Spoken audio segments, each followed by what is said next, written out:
S আলমের পাচার করা টাকার অর্ধেকই নিয়েছেন রেহানা জয়।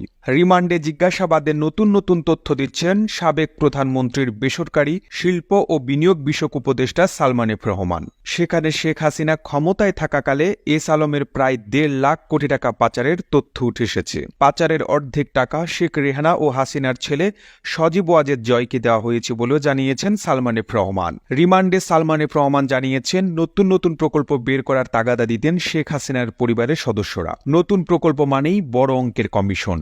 এর সবকিছুই জানতেন শেখ হাসিনা, তবে তিনি কখনো তাতে না করেননি। সালমান এফ রহমানের বরাত দিয়ে তদন্ত সংশ্লিষ্ট সূত্র জানায়, এস আলমের মাধ্যমে দেশ থেকে পাচার হওয়া ১.৫ লাখ কোটি টাকার অর্ধেকই শেখ রেহানা এবং সজীব ওয়াজেদ জয়কে দেওয়া হয়েছে। বাংলাদেশ ব্যাংকের তৎকালীন গভর্নর আব্দুর রৌফ তালুকদারের সরাসরি তত্ত্বাবধানে এসব অনিয়ম হয়। তবে এসব বিষয়ে কেউ কথা বলার সাহস পাননি। কেবল অর্থ পাচার নয়, দেশের ইস্টার্ন রিফাইনারি চিনিকল হাতিয়ে নিলেও এস আলমের বিষয়ে সবাই নীরব ছিলেন।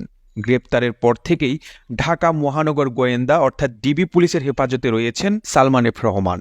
তার দাবি, শেখ পরিবারের অতি লোভের কারণেই দেশের অর্থনৈতিক অবস্থা এতটা শোচনীয় হয়েছে। তাতে সব সময় সায় দিতেন সরকারের শীর্ষস্থানীয় কিছু ব্যক্তি। শেখ হাসিনাকে বোঝাতে গিয়ে অনেকে ছিটকে পড়েছেন, কারণ তিনি সবসময় তার নিজের সিদ্ধান্তে অটল থাকতেন। তদন্ত সূত্রে জানায়, রাষ্ট্রায়ত্ত জনতা ব্যাংককে লুটপাটের জন্য বেছে নিয়েছিলেন সালমান এফ রহমান।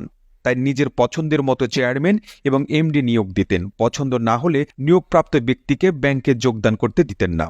কেউ যোগদান করে ফেললেও অনিয়ম দুর্নীতির অভিযোগ দিয়ে পদত্যাগ করতে বাধ্য করাতেন। বাণিজ্য মন্ত্রণালয়ের সাবেক সচিব হেদায়েতুল্লাহ আল মামুনকে জনতা ব্যাংকের চেয়ারম্যান নিয়োগ করা হলেও সালমানের পছন্দ না হওয়ায় তিনি যোগদান করতে পারেননি। একইভাবে কেন্দ্রীয় ব্যাংকের সাবেক পরিচালক ড জামাল উদ্দিন আহমেদ জনতা ব্যাংকের চেয়ারম্যান হিসেবে যোগদান করলেও দুর্নীতির অভিযোগ তুলে তাকে পদত্যাগে বাধ্য করা হয়। এইসব বিষয়ে প্রশ্ন করলেও নীরব থাকেন সালমান এফ রহমান। তদন্ত সংশ্লিষ্টরা তাকে বন্ড ছেড়ে প্রায় ৭,০০০ কোটি টাকা তুলে নেওয়ার বিষয়ে প্রশ্ন করেছেন।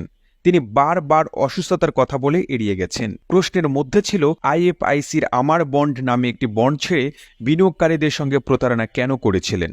বন্ডটি আসলে বেক্সিমকো গ্রুপের আবাসন কোম্পানি শ্রীপুর টাউনশিপ লিমিটেডের ছিল কিনা, কারণ এই বন্ডের মাধ্যমে ১,০২০ কোটি টাকা তুলে নেওয়া হয়েছে। তদন্ত সংশ্লিষ্টরা গণমাধ্যমকে বলেছেন, তাদের কাছে তথ্য এসেছে সুকুক বন্ডের মাধ্যমে সালমান এফ রহমান তুলে নিয়েছেন ২,২৫০ কোটি টাকা।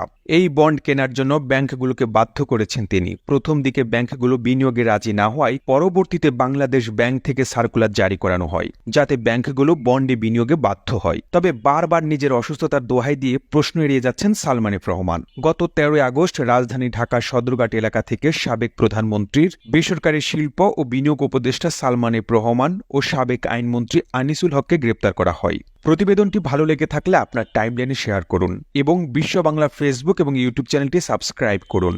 একই সাথে আপনি বাংলাদেশের কোন জেলা থেকে ভিডিওটি দেখছেন আমাদের কমেন্ট করে জানান। আমরা পরবর্তী ভিডিওতে আপনাকে ধন্যবাদ জানাতে ভুলব না। আর এতক্ষণ বিশ্ব বাংলার সাথে থাকার জন্য আপনাকে অসংখ্য ধন্যবাদ।